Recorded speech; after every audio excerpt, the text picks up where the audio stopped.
suis surpris d'une chose, c'est assez drôle, c'est qu'aujourd'hui, c'est pas n'importe quel jour, en ce qui nous concerne, vous savez. Aujourd'hui, on est à la veille de basculer dans cette nouvelle année, et on l'a dit, on l'a même redit, parce que j'ai entendu 2 fois aujourd'hui, c'est que cette journée-là, dans laquelle on va basculer, elle est toute charnelle. Il n'y a absolument rien de spirituel dans cette journée. Et pour autant, on fait des plans sur la comète pour savoir ce qu'on va faire de ce 1er janvier. Comme si ça allait changer quelque chose, ce 1er janvier. Vous savez, moi je vais m'inscrire au sport.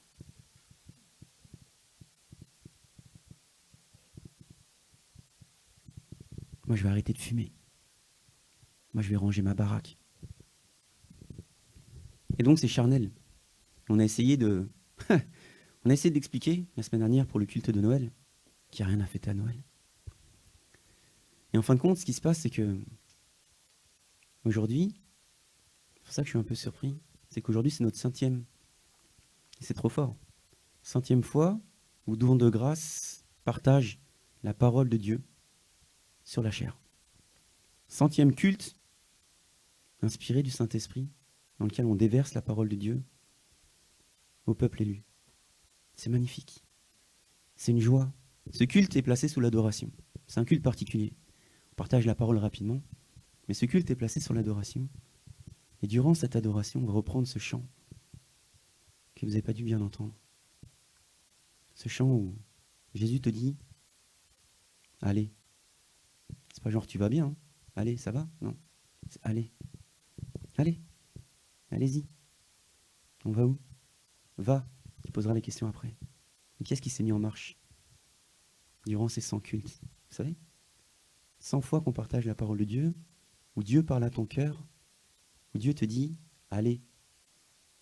Allez-y. » Et pour autant, comme ce 1er janvier, on a tendance à regarder à nous-mêmes. Et en fait, on va nulle part. Et on reste, on demeure, on ne bouge pas, on est statique. On peste, on râle, on médit, on maudit, on ne bouge pas. Et on réclame de Dieu que lui bouge. 100 fois qu'on partage la parole de Dieu, je vous assure. 100 fois qu'on dit, mais Jésus-Christ a tout accompli à la croix. Il n'y a pas plus que tout. Je le répète à chaque fois. Et 100 fois, 100 cultes partagés, dans lesquels on rencontre des problèmes.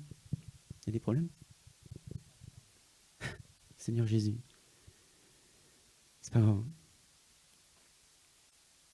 100 fois où, effectivement, on regarde qu'à nous-mêmes, on regarde qu'à nos problèmes, on regarde qu'à la bénédiction qu'on peut attraper, on regarde qu'à l'impactation qu'on peut recevoir, on regarde jamais à Jésus, on regarde jamais à la solution. Alors que Jésus te dit, va, et arrête de regarder à tes problèmes, puisque tu n'as pas de problème. Va. Et je vais où? Mais va. Tu es le temple du Saint-Esprit, tu dois te déplacer de lieu en lieu, d'endroit en endroit, de famille en famille. Tu dois bénir. Changer de micro.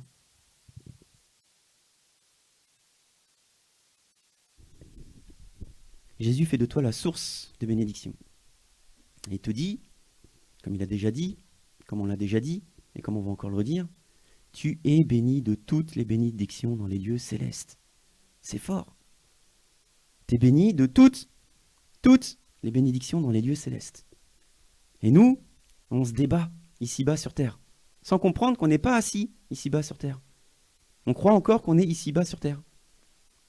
Donc on dit, ah oui, assis sur le trône, tu es élevé, assis sur le trône, tu es... Ok, mais toi t'es assis où? Bah, sur le trône avec Jésus, non? Bah oui, justement, c'est ça le problème. On est assis sur le trône avec Jésus. Et pour autant, on voit encore ce besoin de recevoir pour nous-mêmes. Toujours, perpétuellement. C'est quelque chose, c'est une constante. Et en fin de compte, pour cette centième fois qu'on partage, qu'on essaye de partager la grâce, et en fin de compte, aujourd'hui, dans ce partage de messages, on va parler du repos. Le repos. Amen. Je ne cherche pas à vous endormir. Hein. Je sais que la parole de Dieu, à chaque fois, ça fait mal parce qu'on aime bien chanter. On aime bien chanter. Alors là, pour chanter, il y a du monde. Pour recevoir la parole de Dieu, bon bah écoute, on attendra qu'ils impactent, on attendra qu'ils rechantent. Et en fait, c'est maintenant que Jésus parle. Jésus, il te dit, hé, mais moi je te donne mon repos. Et je te donne ma paix. Mais pas comme le monde donne. Alors on dit, ah c'est cool, j'ai la paix de Jésus. Mais la paix, elle concerne quoi? Elle concerne l'homme naturel. L'homme charnel. L'ancienne nature. D'accord? Celle que tu as perdue à la croix, en regardant la croix. Puisque tu es mort en Jésus-Christ. Donc tu reçois la paix qui vient de Dieu. Une paix céleste. Donc en ce qui concerne tes problèmes sur terre, il n'y a plus de problèmes sur terre. En ce qui concerne tes problèmes sur terre, je le redis, il n'y a plus de problèmes sur terre. Tu dis, mais moi j'ai des problèmes, attends, tu te rends pas compte de la vie que je vis. Et non, je ne me rends pas compte de la vie que tu vis. Et je me rends compte qu'il y en a un qui a vécu une vie bien pire que toi, de manière à te donner sa paix. Mais toi, tu te débats avec le monde, alors que lui te donne une paix qui vient du ciel. Donc ta ancienne nature, elle est réglée, et il te dit, je te donne le repos. Et nous, on confond, c'est très fort, on confond lâcher prise et laisser aller. Il dit, bah attends, je comprends pas, lâcher prise. Moi je suis en Jésus, les gars. Attends, moi je suis dans le repos. Mais t'es dans le repos de ta chair. C'est ça le problème qu'on comprend pas. Et vraiment, je vous assure, c'est le problème qu'on capte pas, qu'on saisit pas.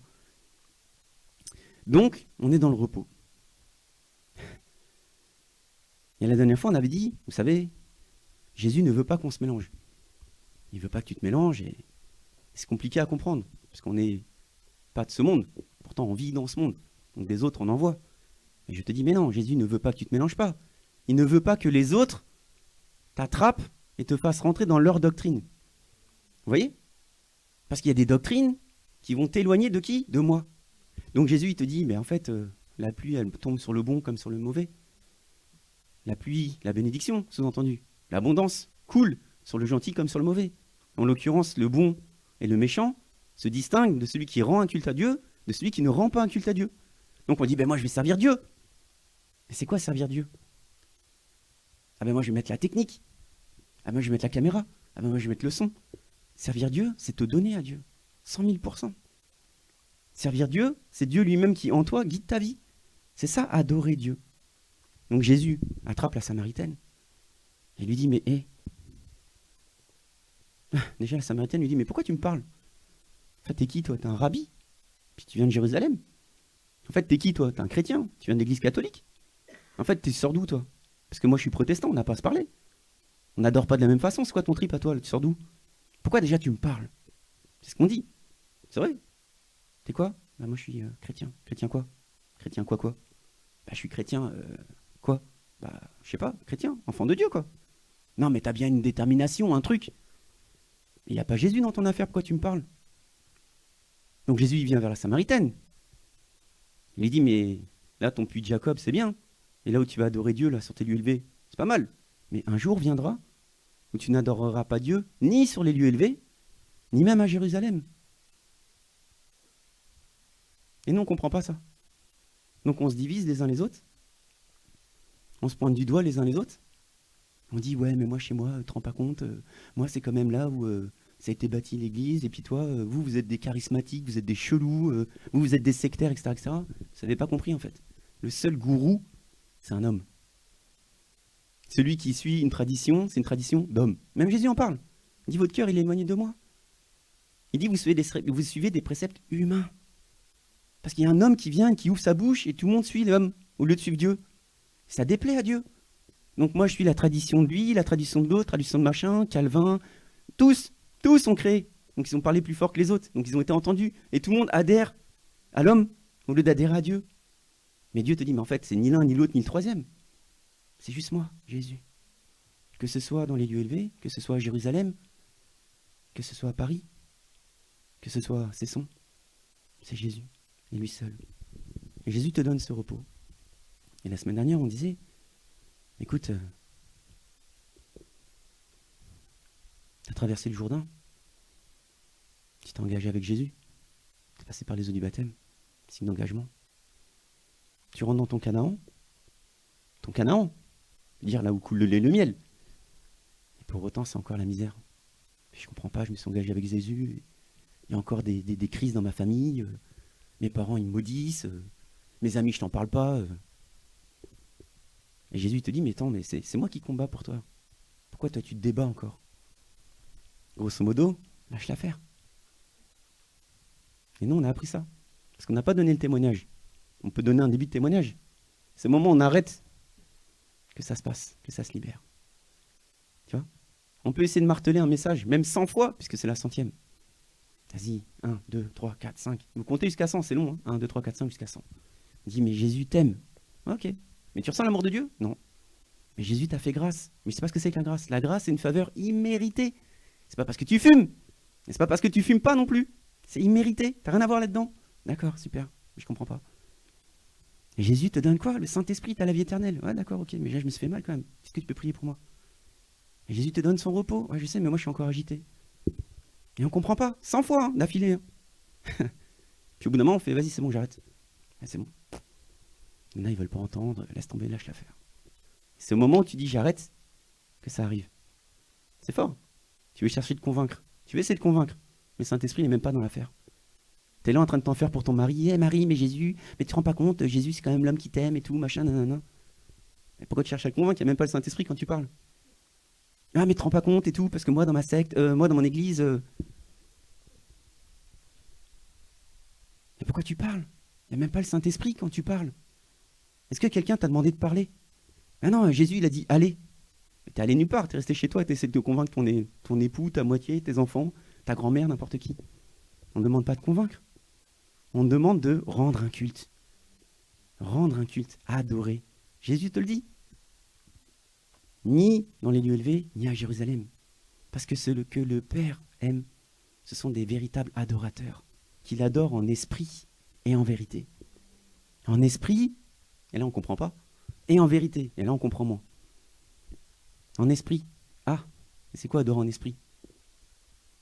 Ah voilà, ma pauvre Lucette, j'ai bien l'impression qu'il y a des mecs ici, ils tombent par terre, ils mettent un voile dessus, je sais pas ce qu'ils font. Ça doit être encore une nouvelle secte à la mode. Et en vérité? Ah, la vérité? Bah, la vérité, c'est qu'il y a un homme, il a créé une religion, et dans la religion, il a fait adhérer tout un tas de païens, puis les païens sont transformés, sont devenus des espèces de chrétiens religieux, puis ces religieux, bah, ils font des grandes choses. Ils font quoi? Bah, ils vont pas mieux que moi, en fait. La vérité, c'est que tu es assis dans le royaume des cieux. C'est ça la vérité de ta vie. Et c'est ça qu'on ne comprend pas. Parce qu'on dit, mais non, mais moi je me débat avec mes addictions, mes problèmes, mes souffrances. Et Jésus dit, mais non, t'as pas compris, t'es mort. T'es mort quand? Bah, quand moi je suis mort. Mais moi je suis pas mort. Mais si t'es mort. C'est-à-dire que t'étais mort spirituellement, mais t'es né de nouveau en Jésus-Christ. Donc ton ancienne nature, celle qui avait le pouvoir dans ta vie, elle est morte. Ça sert à rien d'essayer de te débattre. Ça sert à rien d'essayer de ressusciter le mort puisqu'il est mort. Il est mort. Mort à la croix. Et lui, il ne ressuscitera pas. Et tu commences à rentrer dans le plan merveilleux de Jésus dans ta vie. Et là, tu entends, ah, mais il me donne le repos. C'est cool. Du coup, je fais rien. Voilà. T'es chrétien? Et je vais à l'église. Waouh. Et sinon, je suis dans le repos. Ça s'arrange un peu ta vie? Bah, écoute, moi je m'attends à Jésus. Hein. D'accord. Mais Jésus, il a tout accompli. Il a tout accompli. Il n'y a pas moins que tout, il n'y a pas plus que tout, il a tout accompli. Tous les problèmes de ta vie ont été accomplis à la croix. Et si tu t'en sors pas, c'est que tu essaies de t'en sortir par toi-même. Le problème, c'est qu'il y en a un qui est bien plus grand que toi, mais que tu ne laisses pas prendre le dessus de ta vie. Et tu dis, ah mais moi je suis très humble. Il n'y a pas plus humble que moi, tu ne te rends pas compte. S'il se passe quelque chose, moi je me tais, je reste derrière. L'humilité. Des fois je me mets à genoux. Je veux prendre la Sainte Seine, je me mets à genoux. Qu'est-ce que tu fais? C'est ton cœur qui doit s'incliner. Ton cœur qui doit s'incliner. Incline-toi devant ton Dieu, dans l'esprit, pour laisser passer le Saint-Esprit, pour que tous les problèmes de ta vie disparaissent enfin de ta vue, que tous les problèmes de ta vie disparaissent enfin de ta vue, parce que tes yeux sont ouverts dans ton cœur, tes yeux célestes, et tes oreilles sont ouvertes dans ton cœur, tes oreilles célestes. Et on vient s'installer dans une assemblée, 100 fois, sans culte, c'est énorme, je vous assure, c'est énorme. C'est beaucoup, vraiment. Sans culte, on partage une parole profonde. Et des fois, je prends des paroles il y a longtemps, parce qu'on en a fait 100. Je réécoute, je dis, oh mon Dieu, ça doit percuter la conscience. Ça doit te secouer l'homme intérieur. Ça doit t'ébranler jusque dans tes fondations. Ça doit faire de toi, je sais pas moi, un fou, un zélé. Mais pourquoi tu fais ça? Laisse tomber, c'est Jésus qui m'appelle. Donc Jésus te demande d'aller. Tu dis, mais non, moi je suis dans le repos, donc je vais nulle part. Je reste dans mon lit. Il y en a un homme qui est passé là, par les eaux du baptême. Il dit, hé, lève-toi, prends ton lit là, et marche. Toi là, lève-toi, prends toi-même ton lit là, et marche. Tu prends les problèmes de ta vie, tu les prends, tu les trucs, et tu t'en vas. Parce qu'il y en a marre qu'on prenne soin de toi. Jésus a tout accompli, de manière à ce que tu comprennes que tu n'es pas n'importe qui.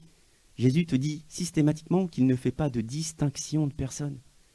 Et nous, on est aveuglés par l'homme.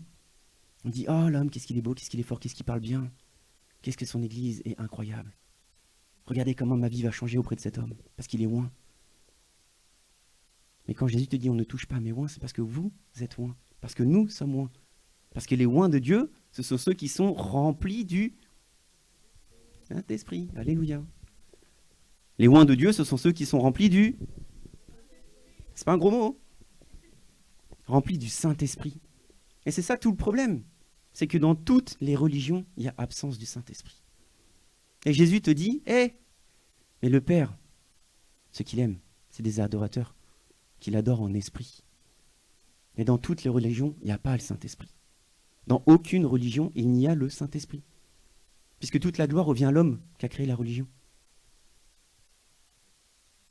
Venez dans mon église. Je pensais que c'était l'église du Saint-Esprit, ton délire, là. C'est quoi? Venez parce que moi je suis oint. Et du coup, nous on n'est pas oint. Venez parce qu'avec moi vous aurez une bénédiction. Je pensais que c'était Jésus qui donnait les bénédictions. Vous voyez? Et Jésus te dit, allez. Il te dit pas, restez, demeurez, bougez pas, enterrez-vous. Il dit, non, allez. On devrait être en mouvement. En mouvement perpétuel. En mouvement perpétuel. Et ça, on confond le repos avec le repos. On confond le repos avec le repos. On traverse notre Canaan, et il y a encore, alors qu'on est dans le lieu où coule le lait et le miel, on est dans l'abondance, on est engagé avec le Seigneur. On est engagé avec le Seigneur. Une sœur à nous, une future diaconesse, nous dit très sérieusement, je viens d'avoir une révélation, c'est un truc de ouf. On est le 6e jour. Quoi? Bah oui, on est le 6e jour. Ça parle à quelqu'un? Ah non, on est dimanche. Ah non, on est le 6e jour. Ah non, on est en 2023 et 99% là, non? Et pas du tout. Et c'est là tout le problème. C'est que tout ce qu'on fait, on le fait avec un calendrier qui n'est pas le nôtre. Tout ce qu'on fait, c'est en suivant des préceptes qui sont des préceptes humains. Et on positionne nos saisons en fonction d'un calendrier purement charnel. Parce que des hommes se sont réunis, ont décidé à la place de Dieu. C'est fort. Mais vraiment, je vous assure, c'est fort. Donc on passe à côté de toutes les bénédictions des lieux élevés pour rester dans toute la malédiction des lieux terrestres. On se dit, on va fêter la nouvelle année, ouais, nouvelle décision, c'est bon, maintenant je vais changer de vie, c'est bon, là je m'engage dans un nouveau délire et tout. Et Jésus te dit, mais qu'est-ce que vous faites les amis? Je comprends pas, vous fêtez quoi là? Parce qu'on n'est pas du tout en 2023 plus. On n'arrive pas du tout en 2024 moins. On est en 5781. On est au 6e jour. Et le repos, c'est le 7e. Ce sera pendant le millénium. Donc si tu commences à te reposer sur terre, tu feras quoi le jour du repos? Jésus te dit, mais tout ce que ta main trouve à faire, fais-le. Tout. Et pareil, il n'y a pas plus que tout. Et nous on dit, mais moi je me repose. Tu te reposes le dimanche, tu te reposes le reste de la semaine, tu t'appuies jamais sur Jésus, tu suis des préceptes d'homme, tu vas fêter le nouvel de l'an, comme s'il y avait quelque chose à fêter. Vous voyez? Et quand Jésus est présent, sans culte après, t'as toujours pas saisi que t'es pas sur le bon calendrier. C'est fort. Je suis désolé pour vous, mais c'est fort. Vraiment, c'est fort. La nouvelle année commence le mois de Pâques. Et nous, on fait tout en sorte de célébrer les dates des lieux élevés, les véritables dates. Et donc, on est au 6e jour. Donc, si on est au 6e jour, eh ben, on doit être actif. On doit travailler. On doit œuvrer. On doit travailler pour Jésus. Et Jésus t'a rempli. Jésus t'a équipé. Jésus t'a suréquipé. Mais qu'est-ce que tu fais de tout cet équipement, tout cet attirail? C'est ça le problème. Et nous, on reste dans le repos. Et Jésus n'aime pas le gâchis. Il n'aime pas le gâchis. Et nous, on perd notre temps. Et on gâche notre temps. On gâche notre existence. On passe à côté du plan de Dieu dans nos vies. Parce que l'on croit que le plan de Dieu dans ma vie, c'est que moi et ma famille, nous allions bien. Et on oublie que moi et ma famille, nous servons l'Éternel. Non, mais moi, je veux que moi, j'aille bien. Ma femme, elle aille bien. Les enfants, ils aillent bien. Puis un peu plus loin, parce que du coup, j'ai fini de regarder sur mon nombril. Je commence à regarder un peu ma famille étendue. Ma tata, mon tonton, mon papa, ma maman. Que tout cela, ils aillent bien. Jésus te dit, mais non, t'as pas compris. Même l'apôtre Paul. Grinçait des dents. Il dit, mais tu te rends pas compte, ma famille, elle est encore juive. C'est dur pour un juif de reconnaître Jésus-Christ. Nous, on n'a rien à voir avec le plan de Jésus, si on refait la Bible. On n'a rien à voir, on est étranger du plan de Dieu dans notre vie. Donc on a juste à croire. On n'a même pas à se séparer avec notre famille. Mais demande à un juif de confesser le Messie et de reconnaître Jésus-Christ. La famille l'exclut. Chassé. Direct. Nous, tu reconnais Jésus-Christ. Bon, bah, ta famille, elle fait peut-être la tête un instant, mais après, ça va, quoi. On n'est pas des orthodoxes. Orthodoxe veut dire celui qui suit. Vous savez, celui qui suit la religion. On n'est pas des ultra-orthodoxes. On ne suit pas la religion plus, vous voyez. Et combien même on serait des ultra-orthodoxes, bon, bah voilà, on croit en Jésus, et puis il arrangera les choses. Mais Jésus te dit, allez, partagez, parcourez. Et on reconnaîtra que celui qui est mon disciple marchera sur les scorpions. Il boira des breuvages mortels, etc., etc. Et nous, on se regarde toujours le nombril pour chercher la bénédiction pour nous-mêmes. L'Égypte, on en a parlé la semaine dernière. L'Égypte, c'est exactement ça. C'est nous. On se regarde le nombril. C'est l'âme charnelle. L'âme qui devrait être morte. Parce que Jésus t'a dit, vous errerez 400 ans. Pas dans le désert, en Égypte. Et après, je m'occuperai de l'Égypte. Et l'Égypte mourra. Mais nous, on continue de vivre, bien malgré nous, dans cette Égypte, qui est cette âme qui est tournée vers nos plaisirs, vers nos désirs égoïstes. Je suis désolé, mais c'est Jésus qui parle. Ne me voyez pas comme un bourreau. Jésus te dit, il y en a marre que tu cherches pour toi-même. Jésus te dit, commence à regarder à ton prochain. Commence à ouvrir tes yeux sur quelqu'un d'autre que toi, et tu verras que tu vas bien. Parce que quand il s'agit d'adorer en esprit, toi, tu commences à ouvrir grand tes yeux. Quand il s'agit d'adorer en esprit, tu commences à regarder à ce qui se passe. Au lieu de basculer dans la présence de Dieu entièrement, c'est ça rendre un culte. Rendre un culte, c'est t'abandonner à Dieu. C'est te lâcher complètement dans la présence de Dieu. Et toi, tu te lâches quand? Quand tu pètes un câble à la maison. Tu laisses Satan t'envenimer. Tu fais, ah ben moi je vais marcher sur les scorpions. Et tu pètes tout dans ta baraque. Là, tu pètes un câble. Là, tu lâches tout, tu lâches prise. Vas-y, Satan, prends tout, je m'en fous. Les assiettes, la télé, il n'y a aucun problème. Mais non, c'est dans l'église. Là où tu n'arrives pas encore à rendre un culte en dehors de l'église, donc dans l'église, c'est là que tu lâches prise. Tu laisses Dieu te remplir. Et toi, dans l'église, tu es comme un mammouth, là, comme ça. Tu regardes ce qui se passe. Tu fais, moi, j'arrive pas à ressentir ce qu'ils ressentent, c'est quoi leur délire à eux. Et si on dit un verset, tu récites la suite du verset parce que tu connais par cœur. Mais ton cœur n'y est pas. Tu connais par cœur de ta tête. Et Jésus te dit, mais non, des véritables adorateurs, en esprit et en vérité. Genèse, c'est moi qui descendrai avec toi en Égypte, et c'est moi qui t'en ferai aussi remonter. Et Joseph te fermera les yeux de sa propre main. C'est ce qu'il explique à la fin de la Genèse. C'est Dieu, dans le plan de Dieu. Il te dit, tu vas aller dans le monde. Et on est né dans ce monde. On est né naturellement. Et après, il te dit, mais je te ferai sortir du monde le jour où tu as rencontré Jésus. Tu fais, waouh, en fait, je ne suis plus du tout de ce monde. Ce monde passera. Jésus te le dit tous les jours. mais moi je resterai avec toi jusqu'à la fin du monde. Et tu le dis tous les jours. Tu le dis, mais maintenant il faut le vivre. Je vous assure, il faut le vivre. Cet exil-là, c'est tout ce qui s'est passé avant de reconnaître Jésus. Et pour autant, tout notre fort, j'ai envie de dire intérieur, ce qui n'est pas vrai, mais toute notre partie charnelle naturelle a absolument envie de continuer de vivre cet exil. Et pas du tout. Tu es dans ton Canaan. Ton cœur est rempli de Dieu. Ton cœur est circoncis de l'amour de Dieu. C'est le moment de marcher avec Dieu, en Dieu. C'est le moment. Il est écrit. Empressons-nous donc d'entrer dans ce repos-là, afin que personne n'en tombe en suivant les mêmes exemples de désobéissance. Donc c'est Paul qui parle aux Hébreux. Il dit, mais attendez les gars, vous pensez que vous aviez le repos, mais il y a un autre repos qui nous attend. Il faut s'empresser d'y aller, s'empresser de désirer l'enlèvement de l'épouse, s'empresser de désirer le millénium, s'empresser de désirer un repos qui va arriver. Mais en attendant, nous devons œuvrer. En attendant, nous devrons travailler. En attendant, nous ne devons pas nous laisser aller.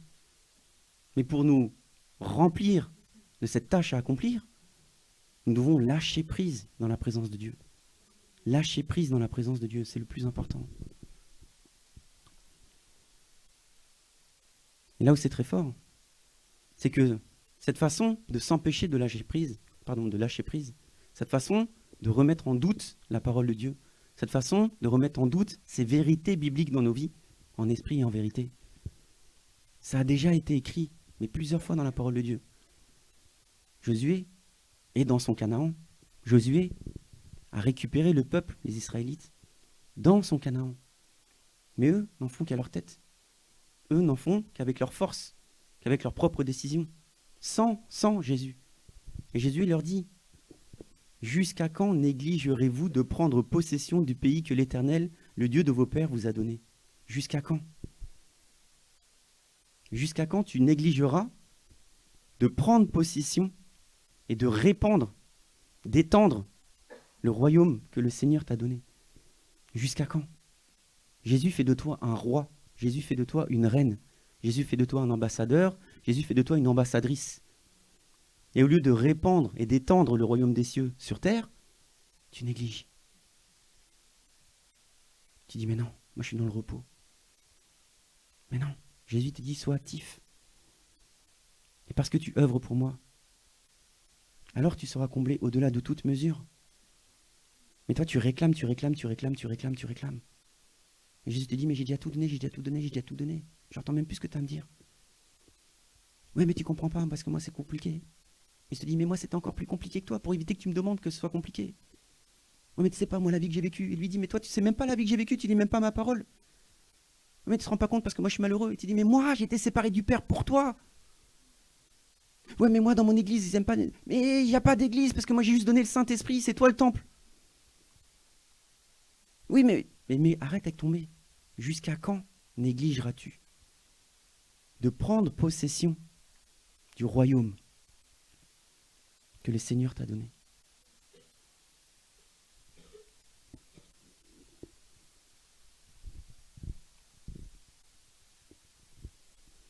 Dans Hébreux 4,7, il est écrit, Dieu fixe de nouveau un jour. C'est ce qu'il avait dit de la bouche de David. Dieu fixe aujourd'hui de nouveau un jour. En disant longtemps après, par la bouche de David, comme il avait été dit plus haut, aujourd'hui, si vous entendez sa voix, n'endurcissez pas vos cœurs. Et nous, on ne supporte plus la bouche de Dieu. On ne supporte plus entendre les vérités fondamentales de Dieu. On préfère de loin les vérités bisounours. Et on préfère de loin les mensonges de la télévision. On n'aime plus, on n'aspire plus à lire les lettres de notre bien-aimé, de notre époux, la parole de Dieu.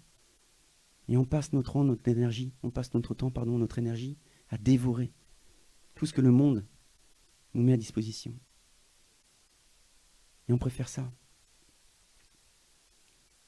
Et Jésus te dit qu'avant de le reconnaître, tu étais comme n'importe quel homme. Tu étais un homme charnel, doté d'un esprit, et c'est très dur, d'un esprit animal. Métro, boulot, dodo. On l'a dit le 24 décembre dernier. C'est ta pensée. Métro, boulot, multiplication dans la chair, avoir une descendance pour pouvoir assurer la continuité de mon nom. Parce que Jésus s'appelle Jésus de la ville où il est né. Il ne s'appelle pas Jésus de le nom de famille de Joseph. Mais nous, on croit ça. Et voilà. Il te dit, mais tu avais un esprit animal jusqu'à ce que tu rencontres ton Créateur. Et là, tu reçois l'Esprit de Dieu en toi. Et quand tu lâches suffisamment prise, il y a fusion de l'Esprit. Mais notre être, c'est-à-dire notre âme, est tellement captivée par ses fondamentaux charnels, naturels, terrestres, qu'il en oublie les vérités célestes. N'endurcissez pas vos cœurs quand vous entendez la vérité. C'est ce que te dit Jésus. Et nous, on oublie d'accepter, d'abdiquer.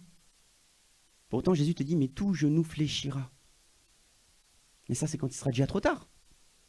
Fléchis les genoux tout de suite. Mais ne te mets pas à genoux physiquement. Incline ton cœur. Et accepte. Ne te mets pas à quatre pattes par terre, ça rime à rien. C'est purement charnel.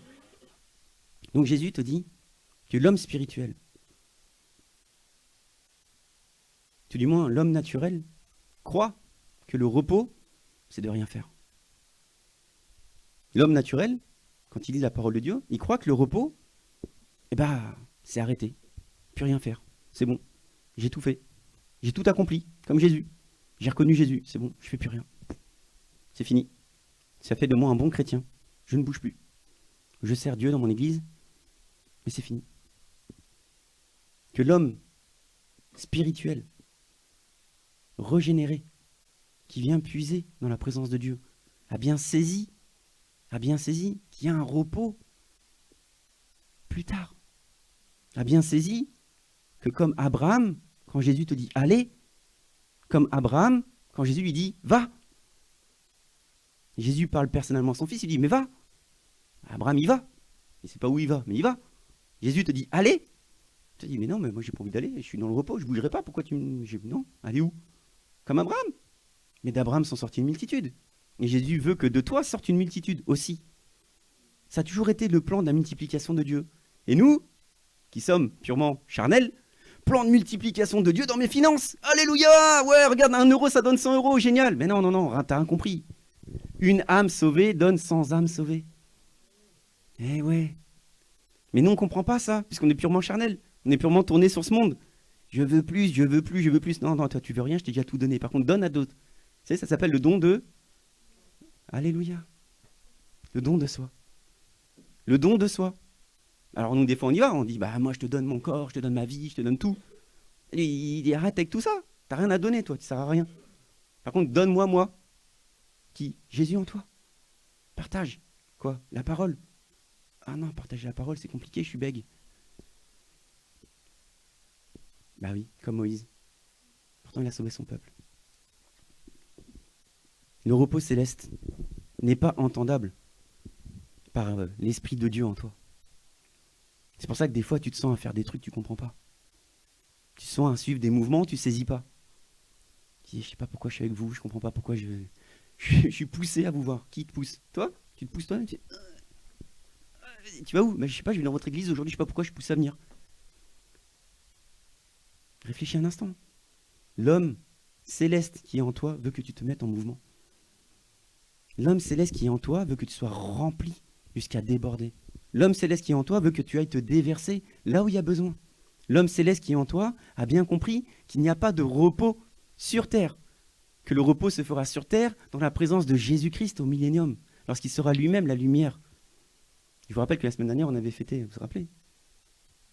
Sol Invictus, là, le soleil invaincu. Noël, non? Bref, la véritable lumière, c'est Jésus-Christ, et on le chante toujours. Et quand?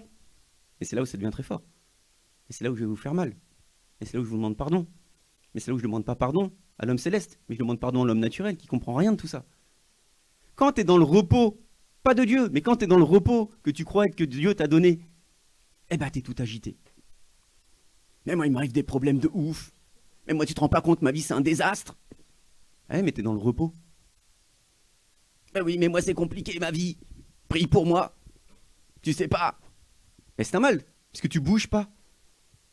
Donc, tu te laisses angoisser par des problèmes de ce monde. Tu te laisses recouvrir par des problèmes de ce monde. Toi, les scorpions, tu marches pas dessus. Les scorpions, ils te piquent même au front. Ça fait super mal. Piqûre de scorpion dans le front, ça fait mal. Ah, moi, les scorpions, ah, tu te laisses envoûter, tu te laisses envahir. Jésus te dit, mais attends, t'es assis où toi? En haut ou en bas? Moi, je suis assis en bas. Je dors. Eh non, domine, domine. Comme Jésus t'a demandé de dominer. C'est marrant parce que la semaine dernière, j'ai partagé un verset. Je rigole avec vous parce qu'on est en famille. Hein. Je partage un verset et je dis, c'est un truc de fou. Moi, la première fois que j'ai lu la parole de Dieu, je vais dans Ézéchiel, le mec, il voit quoi? Il regarde dans la muraille, il voit quoi? Des reptiles. Donc je partage ça la semaine dernière. Je me dis, ça a peut-être secoué quelqu'un. Des reptiles. Ça fait... quoi, il y a des reptiles dans la parole de Dieu, c'est normal. Hein. Je veux dire, des reptiles, bon, ouais, c'est normal, quoi. Je veux dire, il n'y a pas à se poser de questions. Le mec, il voit des reptiles. Mais les reptiles, c'est ce qui déplaît le plus à Dieu. C'est répugnant. Des reptiles présents dans la maison de Dieu, c'est répugnant.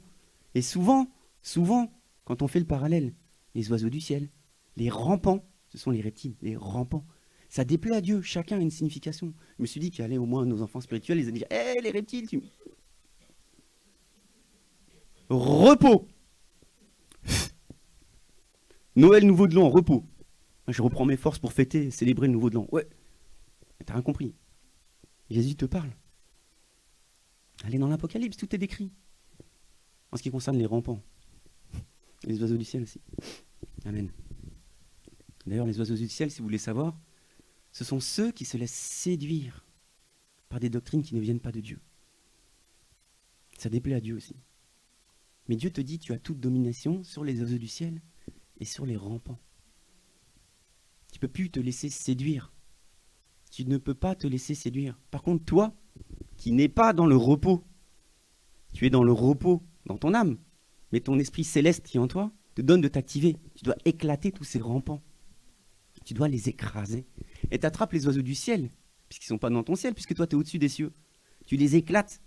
De la même façon, tu fais taire les bouches. Tu fais fermer les bouches. Tu ne peux pas être en repos si tu fais fermer les bouches. Tu ne peux pas être en repos si tu fais fermer les bouches. Tu as quelque chose à dire. Jésus a mis quelque chose sur ton cœur. Tu vois des choses qui te déplaisent. Tu as toute autorité. Parce que tu viens d'en haut. Tu as déjà vu un roi qui dort? Un roi qui ne fait rien. Un roi qui ne fait rien, c'est un roi qui se fait envahir. Jésus a fait de toi un roi. Et tu te fais envahir. Job. Je reprends l'exemple de Job. Celui qui ne croit pas.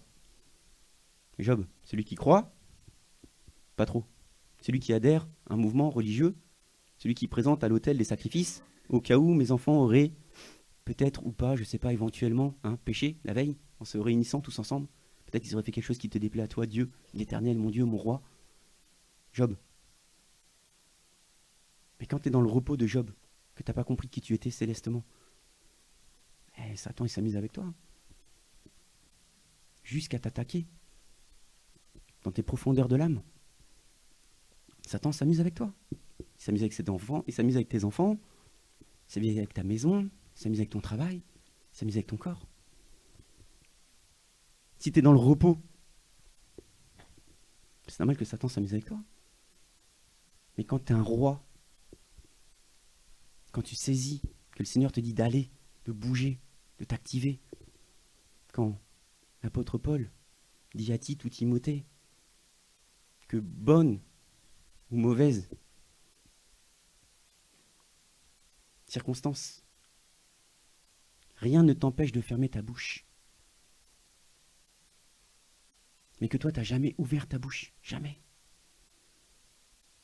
Jamais tu t'es opposé fermement au diable dans ta vie. Tu as laissé t'engluer. Tu as laissé te mettre au-dessus de toi tout un tas de choses du monde. Tu te laisses conquérir. Tu te laisses conquérir. Un roi dans le repos, un roi qui dort, c'est un roi qui se fait démonter, je vous assure.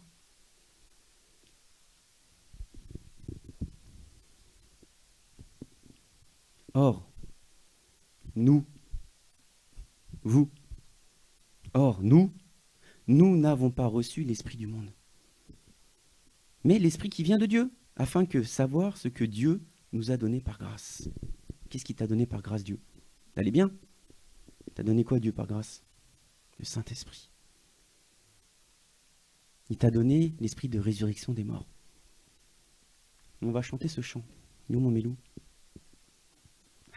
Hey, il me fait rire, mon fils. Il dit, hey, Bénigne, il n'aime pas. Il n'aime pas quand il y a des sièges vides. Mon fils est parti tout au fond. Ça va pas quand il y a des places partout devant. Viens. On va reprendre ce chant. La lolotte.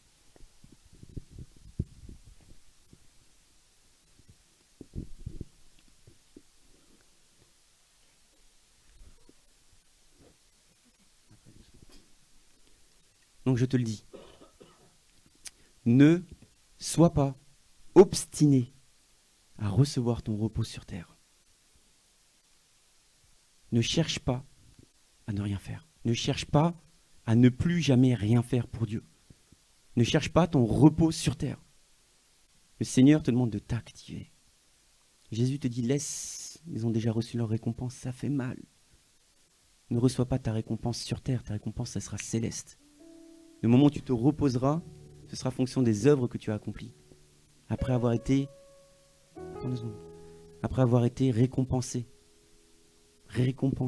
de Jésus-Christ. Jésus t'a donné une vue spirituelle, t'a donné des oreilles spirituelles. Jésus t'a donné des bras spirituels, costauds. Tu peux faire des pompes avec tes bras spirituels. Plein.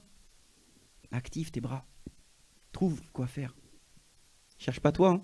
Laisse le Saint-Esprit te dire où aller, te dire quoi faire. Ça se fait dans la présence de Dieu. Ça se fait dans la présence de Dieu. Jésus te dit, bats le bon combat. C'est pas celui de je me dépatouille avec la misère du monde. C'est pas celui de je me dépatouille avec les problèmes dans ma famille. Le bon combat, c'est celui de la foi. Alléluia. Le bon combat, c'est celui de la foi. Donc si à chaque fois que tu entends la parole de Dieu dans une assemblée, tu es tout diverti parce que tu as deux petits bonhommes qui viennent de se déplacer, tu dis, mais ma foi, elle est où? Ta foi, elle est dans tes yeux ou elle est dans ton cœur? Les oreilles de ta foi, ils sont où? Dans tes oreilles charnelles ou dans les oreilles de ton cœur? Parce que tu as du mal à entendre Dieu. Et Dieu te dit, bats le bon combat de la foi et pas des problèmes dans ta famille. Parce que tu peux rien faire. Parce que le peu que tu puisses faire, c'est de donner la paix comme le monde donne la paix. Mais tu ne peux pas être dans la capacité de donner la paix surnaturelle de Dieu dans ta famille, puisque tu agis par tes propres forces. Et je le redis, c'est le moment où tu arrêtes que ça arrive. Hein, Barbie? C'est le moment où tu dis, moi, de toute manière, j'arrête, je lâche l'affaire. C'est la 100e, t'es pas fichu d'entendre. J'arrête. C'est bon, j'arrête. C'est bon. Moi, j'ai déjà déposé ça à Dieu, maintenant c'est bon. J'arrête avec ce délire. Ça portera du fruit malgré tout.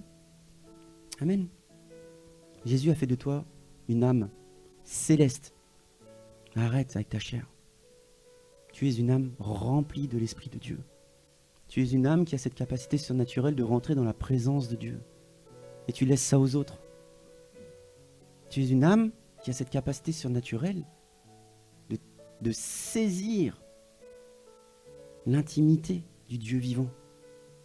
Tu es une âme qui peut t'asseoir physiquement, spirituellement, mais physiquement, sur le trône de Dieu. C'est trop fort.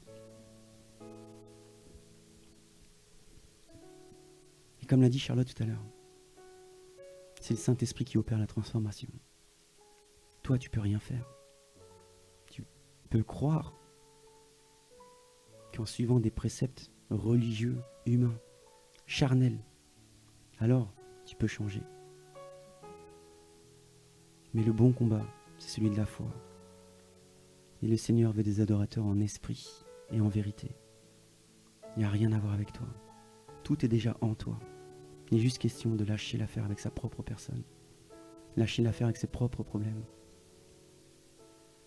Il est juste question de plier le genou, de reconnaître avec humilité que jusqu'à présent, on a essayé par nos propres forces, que l'on dit être dans le repos, alors qu'à chaque fois que se présente Dieu à la porte, on l'empêche de prendre toute la place. Jésus veut trôner là où toi tu es en train de dormir. Jésus veut prendre toute la place. Toute la place. Et lorsque tu laisses Jésus prendre cette place qui est la sienne, parce qu'il t'a déjà donné son cœur, le cœur de Dieu en toi, qui fait que tu sais pas pourquoi, mais quand tu vas évangéliser, tu es rempli de compassion. Et tu dis, c'est pas moi. Bien sûr que c'est pas toi, c'est Jésus en toi, qui donne de l'amour.